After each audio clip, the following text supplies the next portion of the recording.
Hi everyone. In this video lecture, we are going to discuss a very important compound of hydrogen. And if I say this is one of the most important compound of hydrogen and which is vital for the existence of the living being. So living being cannot survive without this particular compound. And I guess आप लोग समझ भी गए होंगे what is the compound. That compound is nothing other than water. So we are going to discuss about this water. So physical properties, chemical properties, structure and its chemical properties. So without wasting our time, let's start with this topic or this compound, that is water. So heading is water. Molecule of water has got this formula H2O. So this is the molecular formula of water. A molecule of water is H2O. This is the smallest unit of this particular substance, what is called as water, which shows all the properties by use of which we can explain all the properties of this particular substance known as water. That is what we call as H2O. So first of all, let's discuss the structure of this water.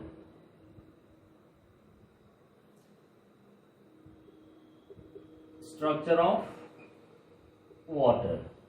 Now we have this water H2O. Now this central atom oxygen is having two lone pairs of electron, and this central atom oxygen, this is undergoing sp3 hybridizations. So once we have this sp3 hybridization, we say this will have tetrahedral geometry. So look at this. We have this oxygen, the central atom. Then we have hydrogen. This is two hydrogen which is bonded to this oxygen. Now this oxygen is having two lone pairs of electron. Now these two lone pairs of electron will occupy maximum space.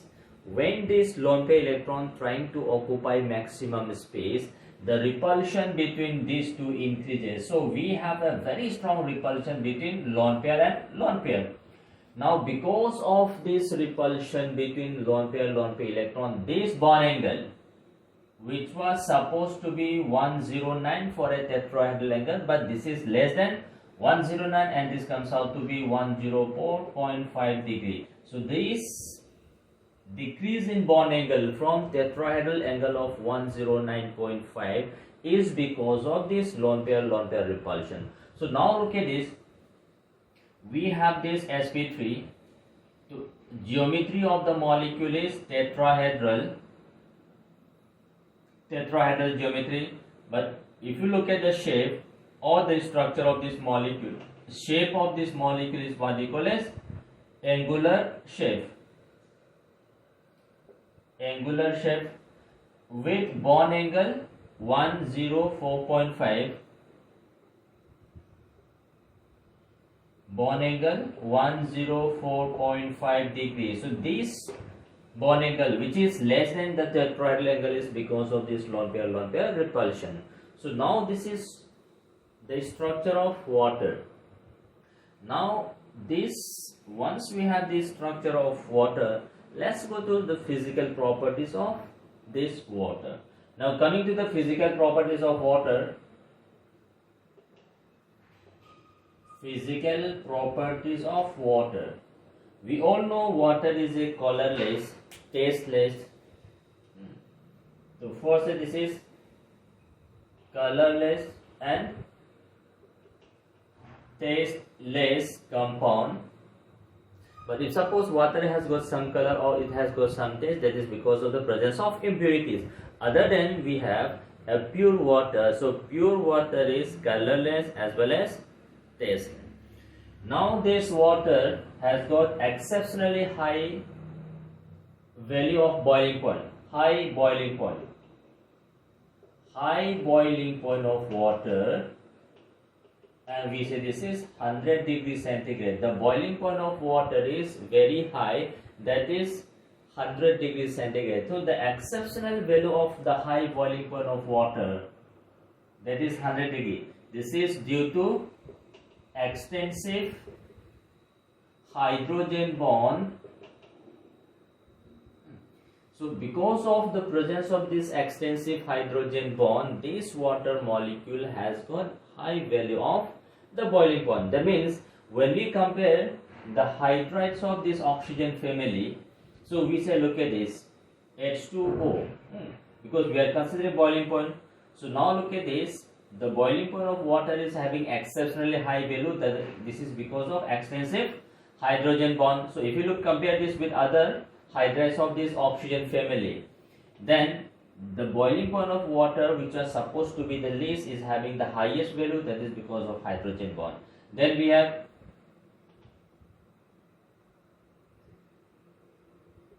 H2SE, then we have H2S. So now look at this, H2S is having lower value than that of water.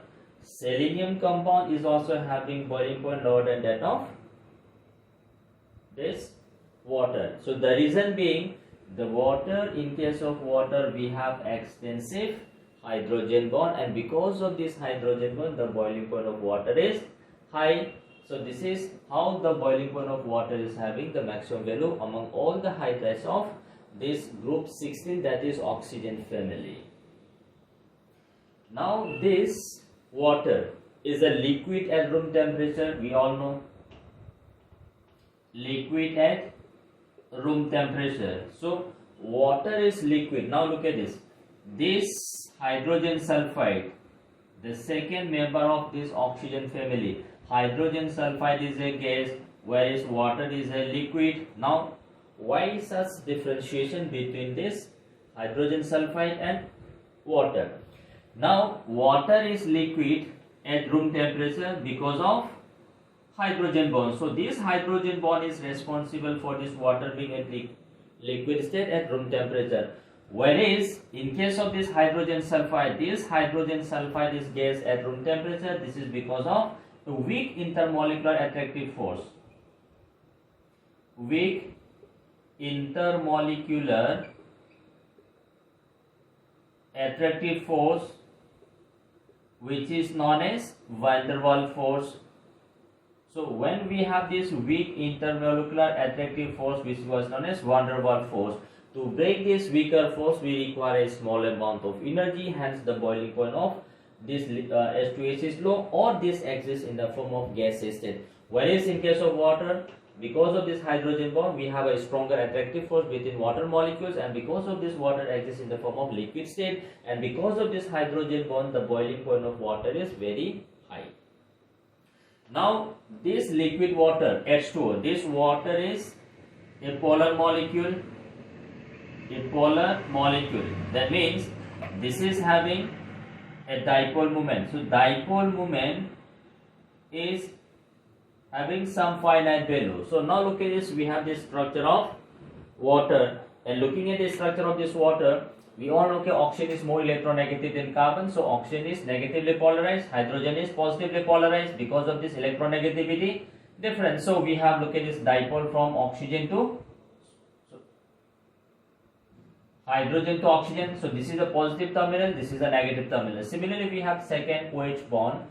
In this second OH bond, we also have a dipole, and this dipole is from hydrogen to oxygen. So now look at this, these two dipoles are pointing towards each other. So the resultant dipole, this is the resultant dipole. So this resultant dipole, this is not equals to 0. So because of this, the molecule is said to be a polar molecule. So water is a polar covalent compound.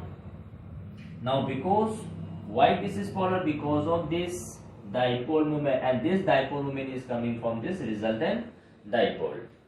Now this water, we all know that water is a polar molecule, and many organic compounds and many inorganic compounds are soluble in water. So we say that water is a universal solvent. So the universal solvent nature of water is because of a particular property known as high dielectric constant. So water is a universal solvent. Universal solvent means a large number of substance is soluble in water. The universal solvent nature of water, this is due to high dielectric constant. High dielectric constant.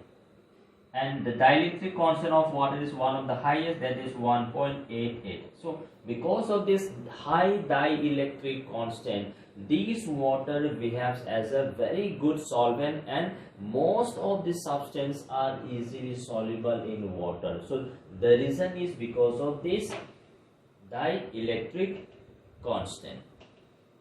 Now coming to some other properties of this water, as we have seen, in water, in liquid, this water molecules is associated through hydrogen bond. So we have looked at this liquid state. Take this liquid state. So in liquid state, we have this. This is water molecule. Take this second water molecule. So we have this water molecule. Now this hydrogen, which is covalently bonded to oxygen, is sandwiched between two electronegative atoms oxygen. So this is associated through hydrogen bond.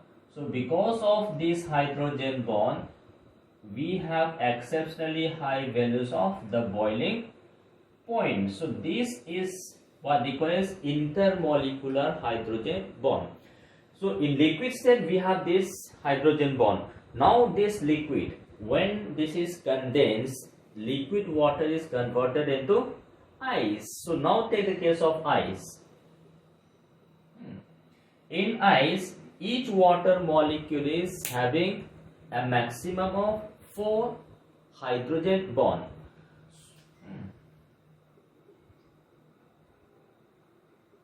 A maximum of 4 hydrogen bond is formed by one molecule of water. So one molecule of water can form a maximum of 4 hydrogen bond. So now we take this water molecule. Single molecule of water can associate through hydrogen bond with 4 other molecules of water. So now we take this. We have this hydrogen. This hydrogen is bonded to hydrogen bond through another oxygen atom of water molecule. So we take this. This is hydrogen. This is hydrogen. We have oxygen, hydrogen, hydrogen, oxygen. On the other side, look at this. This oxygen is having 2 lone pairs of electron. This lone pair electron can also associate through hydrogen bond with 2 other water molecules. So we have, look at this. This is hydrogen bond. We have this. Now look at this. This is the single molecule of water. This single molecule of water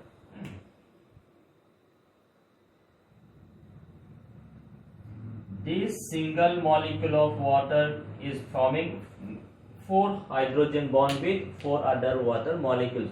So in solid, because of the formation of this extensive hydrogen bond, now there is some unoccupied vacant space, because this keeps on extending throughout the substance.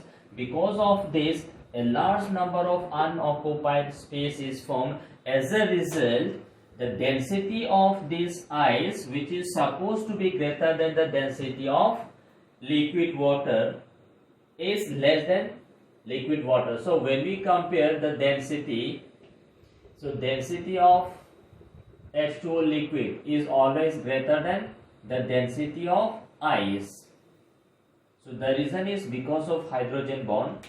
So in ice, because of this extensive hydrogen bond, a large unoccupied space is present, and because of this unoccupied space, we have extensively large volume. So density, which is defined as mass per unit volume. So if volume is large, then the density is less. So this is the reason why ice floats on the surface of liquid. So now look at this. We are saying the density of liquid water is greater than density of hydrogen water, that is ice. The reason is because of this case-like structure having large unoccupied space. The density of liquid water is greater than density of ice, and this is the reason why ice floats on the surface of liquid water. Surface of water. So this is the point, the maximum number of hydrogen bonds that can be formed by a single molecule of water is 4. Because of the formation of this extensive hydrogen bond in ice, a large unoccupied space is observed, because of which the density of ice is less than the density of liquid water. Because normally when we compare the density of solid substance with the density of liquid, density of solid is usually greater than the density of liquid. But in case of ice and liquid water, the density of liquid water is greater than density of ice. This is the reason, because of this case-like structure. Now, when we heat this ice, we have to break this hydrogen bond. So because of the breaking of this hydrogen bond, ice will be converted into liquid state. So when this is heated, hydrogen bond is to be break and molecule comes closer. As the molecule comes closer to each other, this unoccupied space will be less. As the unoccupied space is less, the density will increase. So when heating ice takes place, density of liquid water increases, and this reaches a maximum at 4 degrees centigrade. So beyond this, again on heating, volume expansion takes place and again density decreases. So when we heat this ice is converted to liquid state, then the density increases because of breaking of this hydrogen bond. Molecule comes closer to each other, unoccupied space is decreased, density will increase, and this trend continues up to 4 degrees centigrade, beyond which again because of this temperature effect, expansion takes place and the density will decrease. So this is the reason why density of ice is always less than the density of liquid water, and why ice flows on the surface of liquid water. After this, let's have some chemical properties of water. Chemical properties of water. Now this first, look at this. Water is amphoteric in nature, that is, it can act as an acid as well as base. Amphoteric nature. That means this water can act as an acid as well as base. Now we'll give some example when this shows acidic as well as basic property. Acidic nature of water. Now we take this liquid water. Now this liquid water, if this is made to react with ammonia, when this water reacts with ammonia, this gives you ammonium ion plus OH minus is formed. Now look at this. In this particular reaction, water donates hydrogen to ammonia. So this water is acting as an acid and ammonia is acting as a base. Now in this reaction, there is a transfer of proton or proton donor. Water is transferring an H plus ion to ammonia, and this particular proton donor is what we call as acid. So any particular substance in which there is a possibility of donation of proton, so proton donor is what we call as acid. So in this reaction, water is donating protons to ammonia. When this is converted into ammonium ion, and this is converted into OH minus. So proton donor is what we call as acid. Now take the case of water acting as a base. Now we have to define why water acts as a base. Now when we take this H2O, this reacts with H2S. Now when we compare the acidic nature of water and hydrogen sulfide is stronger acid than that of water. So in this case, this water accepts a proton from hydrogen sulfide and this is converted into SH minus. So now look at this, in this reaction H2S donates a protons to water, so water is accepting proton. So proton acceptor is a base and proton donor is acid. Or we can take this, we take this water, if this is made to react with HCl, we know HCl is acid, water should be acting as a base. Now in this reaction water accepts a proton and HCl donates a proton, so proton donor is acid and proton acceptor is base. So simply saying, depending on the requirement, water can show acidic property as well as basic property. So we simply say water is amphoteric in nature. Then the second property is self-ionization. Self-ionization or autoprotolysis of water. Autoprotolysis of water. So water undergoes self-ionization. So now look at this. This H2O undergoes ionization to give you H plus ion plus OH minus. So we take a pure water. In this pure water, at room temperature, this water dissociates to give you H plus ion and OH minus 1, or this can also be written as, we say 2H2O molecule undergoes dissociation to give you H3O positive and OH minus. Now look at this H plus ion proton is very unstable. It immediately combines with water and is converted into hydronium ion. So in this reaction, at room temperature, at 25 degrees centigrade, the quantity of H plus ion is equals to the concentration of OH minus, which is equals to 10 to the power minus 7 molar. So the quantity of H plus ion and the quantity of OH minus ion present in this sample of pure water at room temperature is 10 to the power minus 7. So since 10 to the power minus 7 is very small value, so we simply say this extent of ionization is very less, but still there is a possibility of this water ionizing to give you H plus ion and OH minus ion. So in this session, look at this, with both H plus ion and OH minus ion is formed, so this can act as an acid or this can also act as a base. So the only thing is the quantity of H plus ion and OH minus ion at every point of time will be 10 to the power equal. And now since the quantity of H plus ion and OH minus ion is same, the water solution will always be neutral solution. So this value is at 25 degrees centigrade, but if temperature is increased, on increasing temperature, if temperature is increased, then the quantity of H plus ion will be still greater than the quantity of OH minus ion, but as the temperature is increased, the extent of dissociation of water will also increase, and this concentration of H plus and OH minus ion will always be greater than 10 to the power minus 7. So this is the value at room temperature, but if temperature increase करेंगे, on heating, breaking of bond, tendency for breaking of bond or dissociation of bond nature increases. As the bond breaking tendency increases, the quantity of H plus and OH minus ion will also increase. That is always greater than 10 to the power minus 1, but still the quantity of H plus ion and the quantity of OH minus ion will still be same, and electrically this will also be neutral. So though the quantity of H plus and OH minus ion is greater than 10 to the power minus 7, but still the solution will be electrically neutral. So this is the second property, what is called as self-ionization or autoprotolysis of water.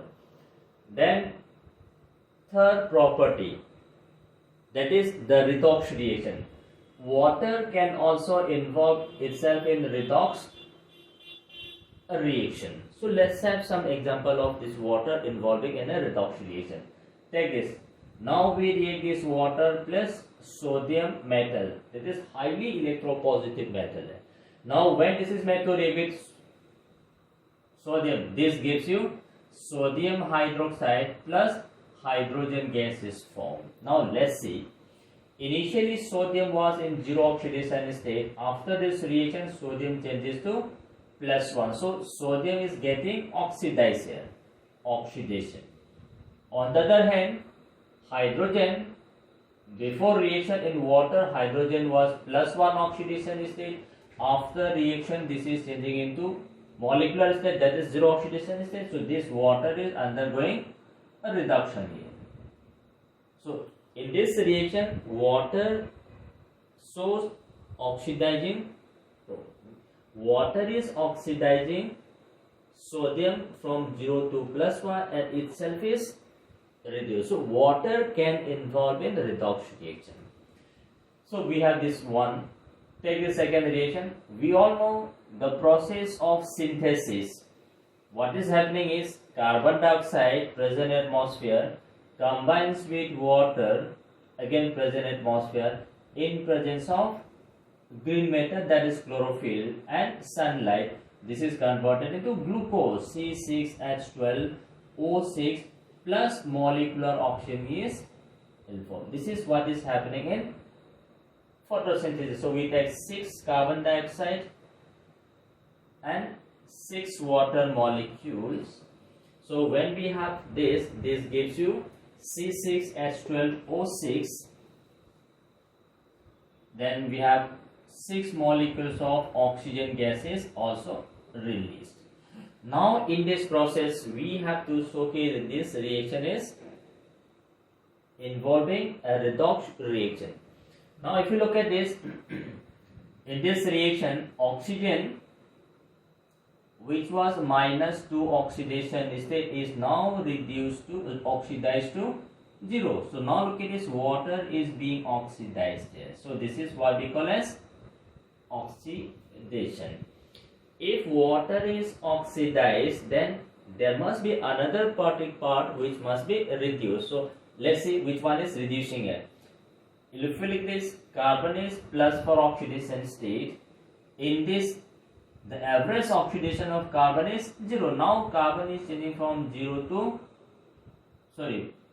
to 0. So we say this is a reduction. So in this photosynthesis process, reaction occurring between carbon dioxide present in atmosphere with moisture which is also present in the atmosphere in presence of sunlight and the green matter, that is chlorophyll, which gives you carbohydrate and formation of oxygen gas. This process may water is involving in a redox process. So water can also involve itself in redox reaction. Next reaction of water is hydrolysis. Hydrolysis. So hydrolysis means to react by using water. Water के साथ react करना. Lysis मतलब to break. Hydro means water. So to break some bonds by use of water means to react with water. Now let's see some examples of hydrolysis. We have looked at this. We take this carbonate ion. Carbonate ion reacts with water. ये water के साथ react करते हैं. तो we are reacting with water. So this carbonate on reaction with water, this gives you bicarbonate.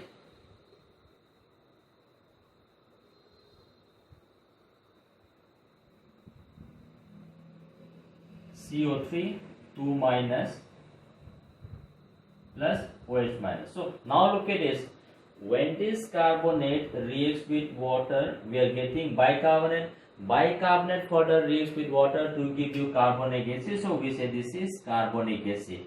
Now during the course of reaction, now this carbonate ion reacts with water, which is forming you bicarbonic acid. So this is the reaction involving water. So we say this is hydrolysis reaction. Similarly, take this reaction. We take this ferric chloride. We take this compound ferric chloride.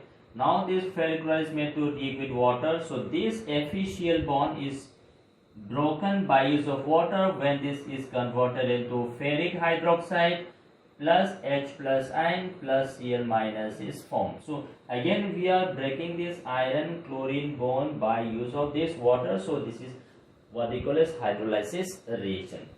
Similarly, we can also take, now this is an ionic compound. Let's take some covalent compound. We have this P4O10 phosphorus pentaoxide. Now this reacts with water. So P4O10, when this reacts with water, this gives you phosphoric acid. So again this is a reaction with water. So we say this is hydrolysis reaction. So similarly we can take a number of reactions here. We take this reaction. We take this N2O5 oxide of nitrogen. When this reacts with water, this gives you nitric acid. So again we have the reaction with water. So this is again hydrolysis reaction. Similarly, look at this. We can take this PCl3 phosphorus trichloride reacts with water. When this gives you H3PO3 phosphorus acid. Similarly, you can take this. We react this PCl5 plus H2O. So reaction of PCl5 with water, when this gives, along with this now we'll have this HCl. When this gives you H3PO4 plus HCl. So these all reaction involves a reaction with water. So we say this is hydrolysis. Apart from this, we can also have this types of reaction. Now look at this. Magnesium nitride. We take this magnesium nitride. Now this magnesium nitride on reaction with water. So this is an ionic compound. So when this reacts with water, we get magnesium hydroxide plus ammonia gases released. So again the reaction is with water. So we say this is hydrolysis reaction. Similarly, now look at this. We can take this calcium carbide. Now this on the reaction with water, this gives you calcium hydroxide plus acetylene gas, C2H2 gases formed. So again we say this is hydrolysis reaction. Similarly, now look at this. We can take this calcium phosphide. Calcium phosphide. Now this calcium phosphide on the reaction with water, this gives you calcium hydroxide and phosphine gas is formed. So now this all reaction involves reaction with water. So we say this is hydrolysis. So whether we have covalent compound, look at this. This is covalent compound. This is covalent compound. These are all covalent compounds. So covalent compound can also undergo hydrolysis. These are ionic compound. This is also ionic compound. So ionic compound can also react with water. So both hydrolysis is possible both in case of covalent as well as ionic compound. Then we have next property of water, that is hydrate formation. Hydrate formation. That means this water will react, form dative bond with some other element. Suppose now look at this. We take this iron. So iron combines with water to give you this thing. So in this now look at this. Iron in +3 oxidation state. This iron forms a dative bond with lone pair electron of water. So water यहाँ पे iron के साथ bond बना रहा है through a dative bond. Now because of this we say this is a hydrate formation. So we can take this cobalt H2O6 is present. Now similar we can also have this type of the copper sulfate with 5 water molecules of crystallization. Now in this we have this type of structure, copper 4, we have SO4, and now look at this. Out of this 5 water molecule, 4 water molecule is associated through copper through dative bond, that is hydrate, and this one water molecule, this is bonded through sulfur through hydrogen bond.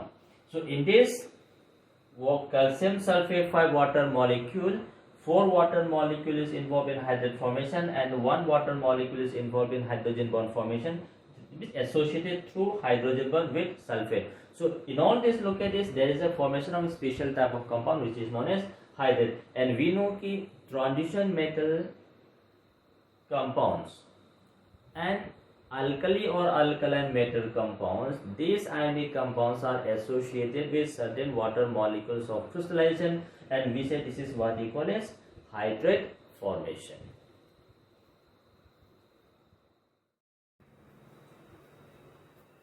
Hi everyone, in this video lecture we are going to discuss a very important compound of hydrogen. And if I say this is one of the most important compound of hydrogen and which is vital for the existence of the living being. So living being cannot survive without this particular compound, and I guess आप लोग समझ भी गए होंगे what is the compound. That compound is nothing other than water. So we are going to discuss water, about this water. So physical properties, chemical properties, structure and its chemical properties. So without wasting our time, let's start with this topic or this compound, that is water. So heading is water.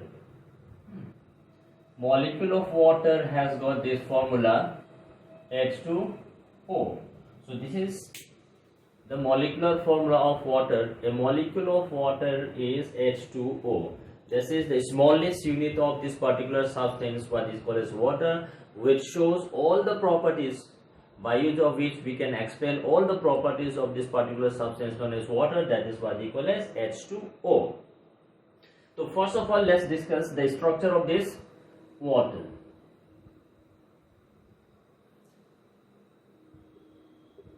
Structure of water. Now we have this water H2O. Now this central atom oxygen is having 2 lone pairs of electron, and this central atom oxygen, this is undergoing sp3 hybridizations. So once we have this sp3 hybridization, we say this will have tetrahedral geometry. So look at this, we have this oxygen, the central atom, then we have hydrogen, this is 2 hydrogen which is bonded to this oxygen. Now this oxygen is having 2 lone pairs of electron. Now these 2 lone pairs of electron will occupy maximum space. When this lone pair electron trying to occupy maximum space, the repulsion between these two increases. So we have a very strong repulsion between lone pair and lone pair. Now because of this repulsion between lone pair electron, this bond angle, which was supposed to be 109 for a tetrahedral angle, but this is less than 109 and this comes out to be 104.5 degree. So this decrease in bond angle from tetrahedral angle of 109.5 is because of this lone pair repulsion. So now look at this, we have this sp3. So geometry of the molecule is tetrahedral geometry, but if you look at the shape or the structure of this molecule, shape of this molecule is what we call as angular shape. Angular shape with bond angle 104.5, bond angle 104.5 degrees. So this bond angle which is less than the tetrahedral angle is because of this lone pair repulsion. So now this is the structure of water. Now this, once we have this structure of water, let's go to the physical properties of this water. Now coming to the physical properties of water, physical properties of water. We all know water is a colorless, tasteless. So first this is colorless and tasteless compound. But if suppose water has got some color or it has got some taste, that is because of the presence of impurities. Other than we have a pure water. So pure water is colorless as well as tasteless. Now this water has got exceptionally high value of boiling point. High boiling point. High boiling point of water, and we say this is 100 degrees centigrade. The boiling point of water is very high, that is 100 degrees centigrade. So the exceptional value of the high boiling point of water, that is 100 degree. This is due to extensive hydrogen bond. So because of the presence of this extensive hydrogen bond, this water molecule has got high value of the boiling point. That means when we compare the hydrides of this oxygen family, so we say look at this H2O, because we are considering boiling point. So now look at this, the boiling point of water is having exceptionally high value. That this is because of extensive hydrogen bond. So if you look, compare this with other hydrides of this oxygen family, then the boiling point of water, which was supposed to be the least, is having the highest value. That is because of hydrogen bond. Then we have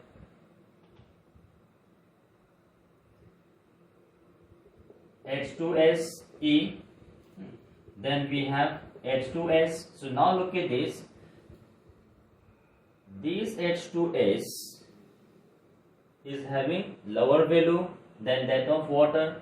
Selenium compound is also having boiling point lower than that of this water. So the reason being, the water, in case of water we have extensive hydrogen bond, and because of this hydrogen bond the boiling point of water is high.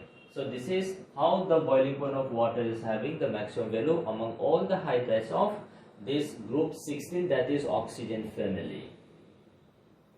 Now this water is a liquid at room temperature. We all know liquid at room temperature. So water is liquid. Now look at this. This hydrogen sulfide, the second member of this oxygen family, hydrogen sulfide is a gas, whereas water is a liquid. Now why such differentiation between this hydrogen sulfide and water? Now water is liquid at room temperature because of hydrogen bond. So this hydrogen bond is responsible for this water being at liquid state at room temperature. Whereas in case of this hydrogen sulfide is gas at room temperature. This is because of a weak intermolecular attractive force. Weak intermolecular attractive force, which is known as van der Waals force. So when we have this weak intermolecular attractive force, which was known as van der Waals force, to break this weaker force we require a small amount of energy, hence the boiling point of this H2S is low, or this exists in the form of gaseous state. Whereas in case of water, because of this hydrogen bond we have a stronger attractive force between water molecules, and because of this water exists in the form of liquid state, and because of this hydrogen bond the boiling point of water is very high. Now this liquid water H2O, this water is a polar molecule. That means this is having a dipole moment. So dipole moment is having some finite value. So now look at this, we have this structure of water, and looking at the structure of this water, we all know, okay, oxygen is more electronegative than carbon, so oxygen is negatively polarized, hydrogen is positively polarized because of this electronegativity difference. So we have, look at this dipole from oxygen to hydrogen to oxygen. So this is a positive terminal, this is a negative terminal. Similarly, we have second OH bond. In this second OH bond, we also have a dipole, and this dipole is from hydrogen to oxygen. So now look at this, these two dipoles are pointing towards each other. So the resultant dipole, this is the resultant dipole. So this resultant dipole, this is not equals to 0. So because of this, the molecule is said to be a polar molecule. So water is a polar covalent compound. Now because why this is polar? Because of this dipole moment, and this dipole moment is coming from this resultant dipole.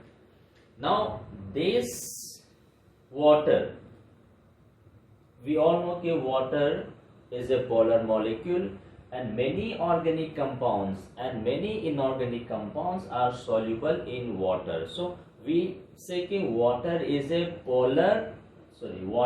universal solvent. So the universal solvent nature of water is because of a particular property known as high dielectric constant. So water is a universal solvent.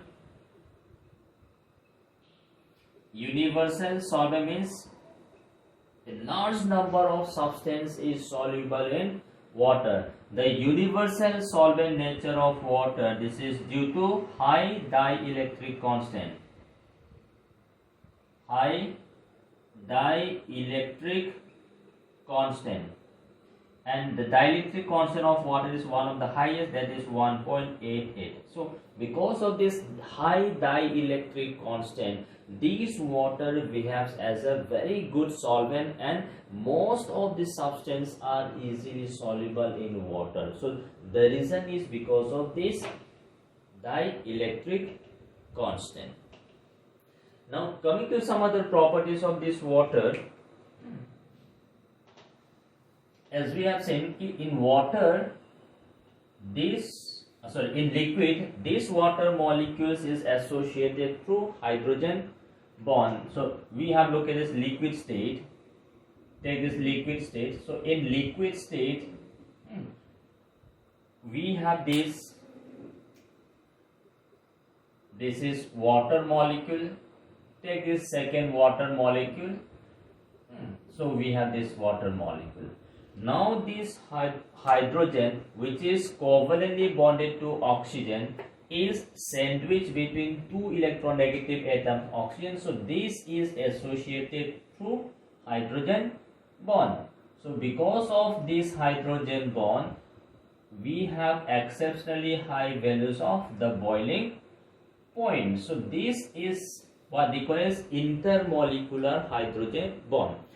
So in liquid state, we have this hydrogen bond. Now this liquid, when this is condensed, liquid water is converted into ice. So now take the case of ice.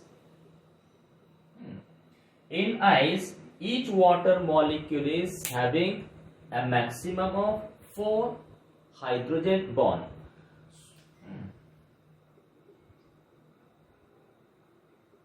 A maximum of 4 hydrogen bond is formed by one molecule of water. So one molecule of water can form a maximum of 4 hydrogen bond. So now we take this water molecule. Single molecule of water can associate through hydrogen bond with 4 other molecules of water. So now we take this. We have this hydrogen. This hydrogen is bonded to hydrogen bond through another oxygen atom of water molecule. So we take this. This is hydrogen. This is hydrogen. We have oxygen, hydrogen, hydrogen, oxygen. On the other side, look at this. This oxygen is having 2 lone pairs of electron. This lone pair electron can also associate through hydrogen bond with 2 other water molecules. So we have, look at this. This is hydrogen bond. We have this Now look at this. This is the single molecule of water. This single molecule of water,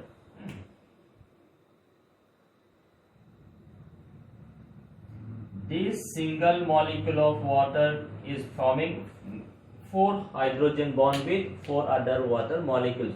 So in solid, because of the formation of this extensive hydrogen bond, now there is some unoccupied vacant space, because this keeps on extending throughout the substance.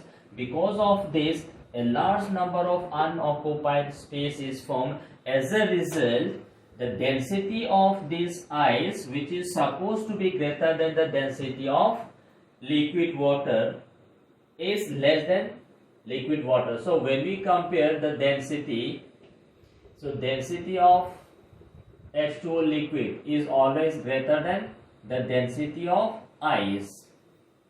So the reason is because of hydrogen bond. So in ice, because of this extensive hydrogen bond, a large unoccupied space is present, and because of this unoccupied space, we have extensively large volume. So density, which is defined as mass per unit volume. So if volume is large, then the density is less. So this is the reason why ice floats on the surface of liquid. So now look at this. We are saying the density of liquid water is greater than density of hydrogen water, that is ice. The reason is because of this case-like structure having large unoccupied space.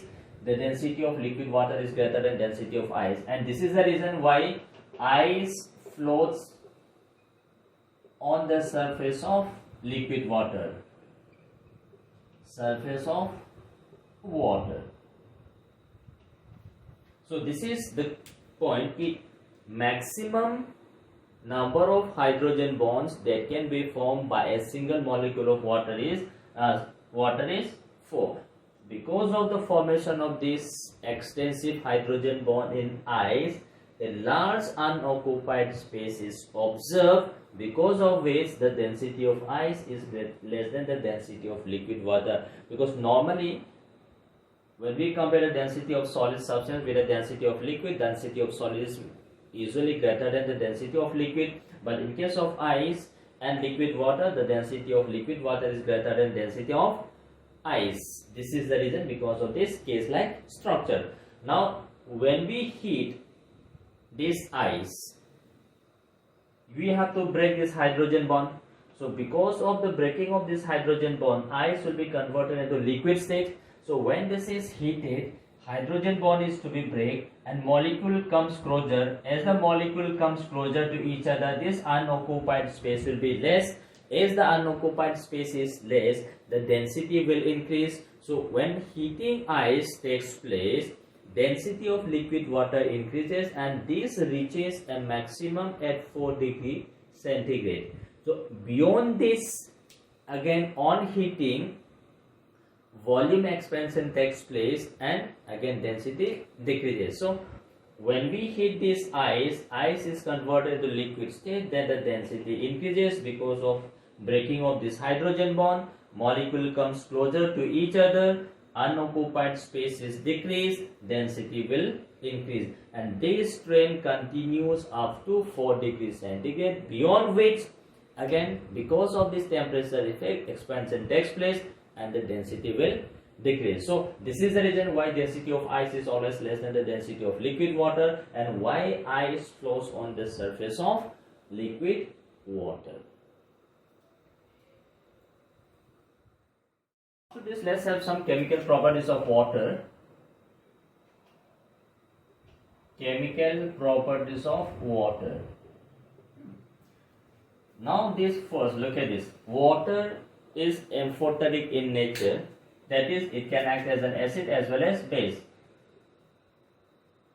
Amphoteric nature. That means this water can act as an acid as well as base. Now we'll give some example when this shows acidic as well as basic property. Acidic nature of water. Now we take this liquid water. Now this liquid water, if this is made to react with ammonia, when this water reacts with ammonia, this gives you ammonium ion plus OH minus is formed. Now look at this. In this particular reaction, water donates hydrogen to ammonia. So this water is acting as an acid and ammonia is acting as a base. Now in this reaction there is a transfer of proton or proton donor. Water is transferring an H plus ion to ammonia, and this particular proton donor is what we call as acid. So any particular substance in which there is a possibility of donation of proton, so proton donor is what we call as acid. So in this reaction, water is donating protons to ammonia when this is converted into ammonium ion, and this is converted into OH minus. So proton donor is what we call as acid. Now take the case of water acting as a base. Now we have to define why water acts as a base. Now when we take this H2O, this reacts with H2S. Now when we compare the acidic nature of water and hydrogen sulfide is stronger acid than that of water. So in this case, this water accepts a proton from hydrogen sulfide and this is converted into SH minus. So now look at this. In this reaction, H2S donates a protons to water. So water is accepting proton. So proton acceptor is a base and proton donor is acid. Or we can take this. We take this water.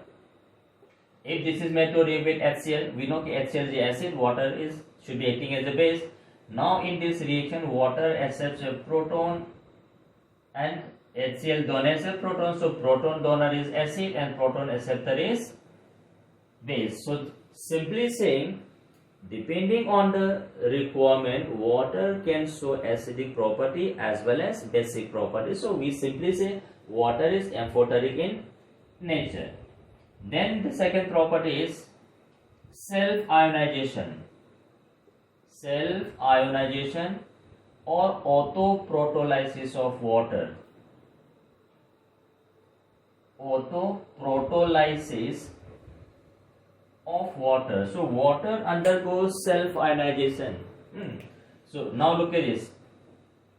This H2O undergoes ionization to give you H plus ion plus OH minus. So we take a pure water. In this pure water, at room temperature, this water dissociates to give you H plus ion and OH minus 1, or this can also be written as, we say 2H2O molecule undergoes dissociation to give you H3O positive and OH minus. Now look at this. This H plus ion proton is very unstable. It immediately combines with water and is converted into hydronium ion. So in this reaction, at room temperature, at 25 degrees centigrade, the quantity of H plus ion is equals to the concentration of OH minus, which is equals to 10 to the power minus 7 molar. So the quantity of H plus ion and the quantity of OH minus ion present in this sample of pure water at room temperature is 10 to the power minus 7. So since 10 to the power minus 7 is very small value, so we simply say this extent of ionization is very less, but still there is a possibility of this water ionizing to give you H plus ion and OH minus ion. So in this session, look at this, with both H plus ion and OH minus ion is formed, so this can act as an acid or this can also act as a base. So the only thing is the quantity of H plus ion and OH minus ion at every point of time will be 10 to the power equal. And now since the quantity of H plus ion and OH minus ion is same, the water solution will always be neutral solution. So this value is at 25 degrees centigrade, but if temperature is increased, on increasing temperature, if temperature is increased, then the quantity of H plus ion will be still greater than the quantity of OH minus ion, but as the temperature is increased, the extent of dissociation of water will also increase, and this concentration of H plus and OH minus ion will always be greater than 10 to the power minus 7. So this is the value at room temperature, but if temperature increase करेंगे on heating, breaking of bond, tendency for breaking of bond or dissociation of bond nature increases. As the bond breaking tendency increases, the quantity of H plus and OH minus ion will also increase. That is always greater than 10 power minus 1, but still the quantity of H plus ion and the quantity of OH minus ion will still be same, and electrically this will also be neutral. So though the quantity of H plus and OH minus ion is greater than 10 power minus 7, but still the solution will be electrically neutral. So this is the second property, what is called as self-ionization or autoprotolysis of water. Then third property, that is the redox reaction. Water can also involve itself in redox reaction. So let's have some example of this water involving in a redox reaction. Take this. Now we react this water plus sodium metal. That is highly electropositive metal. Now when this is made to react with sodium, this gives you sodium hydroxide plus hydrogen gas is formed. Now let's see. Initially sodium was in zero oxidation state. After this reaction, sodium changes to +1. So sodium is getting oxidized here. Oxidation. On the other hand, hydrogen, before reaction in water, hydrogen was +1 oxidation state. After reaction, this is changing into molecular state, that is zero oxidation state. So this water is undergoing a reduction here. So in this reaction, water shows oxidizing.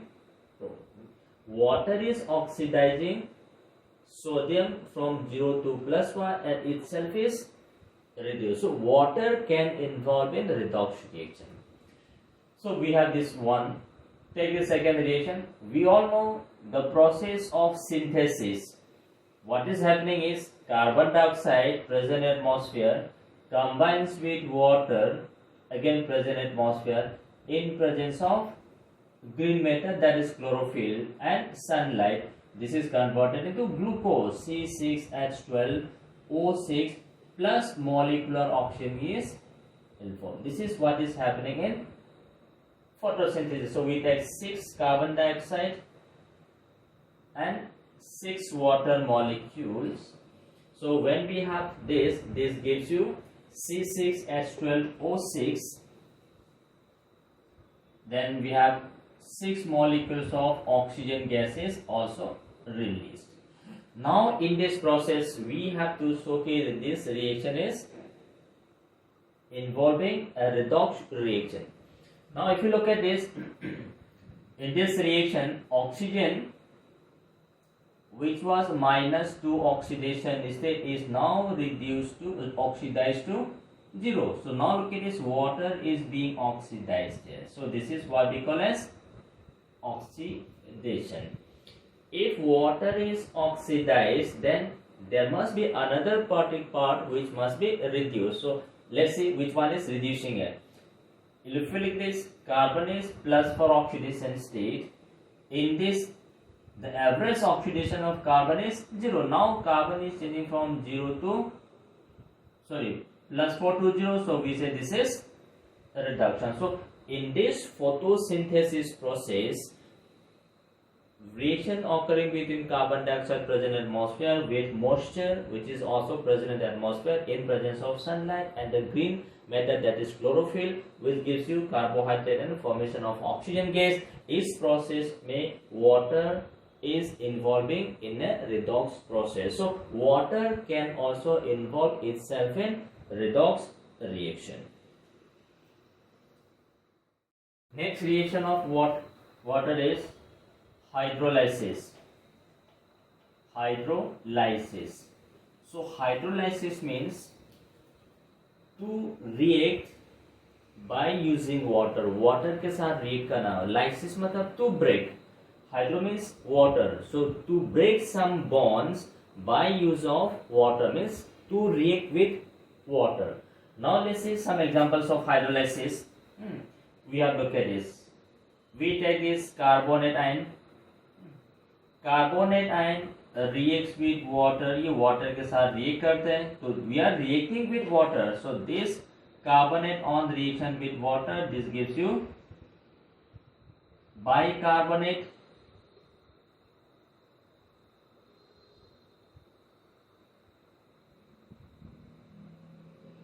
CO3 2 minus plus OH minus. So now look at this. When this carbonate reacts with water, we are getting bicarbonate. Bicarbonate further reacts with water to give you carbonic acid. So we say this is carbonic acid. Now during the course of reaction, now this carbonate ion reacts with water, which is forming new bicarbonic acid. So this is the reaction involving water. So we say this is hydrolysis reaction. Similarly, take this reaction. We take this ferric chloride. We take this compound ferric chloride. Now this ferric chloride is made to react with water. So this FeCl bond is broken by use of water when this is converted into ferric hydroxide plus H plus ion plus Cl minus is formed. So again we are breaking this iron chlorine bond by use of this water. So this is what they call as hydrolysis reaction. Similarly, we can also take, now this is an ionic compound. Let's take some covalent compound. We have this P4O10 phosphorus pentaoxide. Now this reacts with water. So P4O10, when this reacts with water, this gives you phosphoric acid. So again this is a reaction with water. So we say this is hydrolysis reaction. So similarly we can take a number of reactions here. We take this reaction. We take this N2O5 oxide of nitrogen. When this reacts with water, this gives you nitric acid. So again we have the reaction with water. So this is again hydrolysis reaction. Similarly, look at this. We can take this PCl3 phosphorus trichloride reacts with water. When this gives you H3PO3 phosphorus acid. Similarly, you can take this. We react this PCl5 plus H2O. So reaction of PCl5 with water, when this gives, along with this now we'll have this HCl. When this gives you H3PO4 plus HCl. So these all reaction involves a reaction with water. So we say this is hydrolysis. Apart from this, we can also have this types of reaction. Now look at this. Magnesium nitride. We take this magnesium nitride. Now this magnesium nitride on reaction with water. So this is an ionic compound.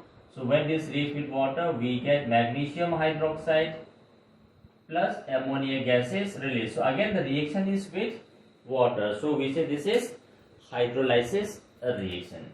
Similarly, now look at this. We can take this calcium carbide.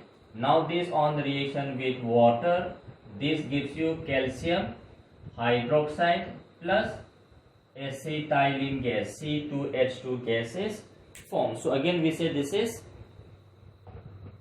hydrolysis reaction. Similarly, now look at this.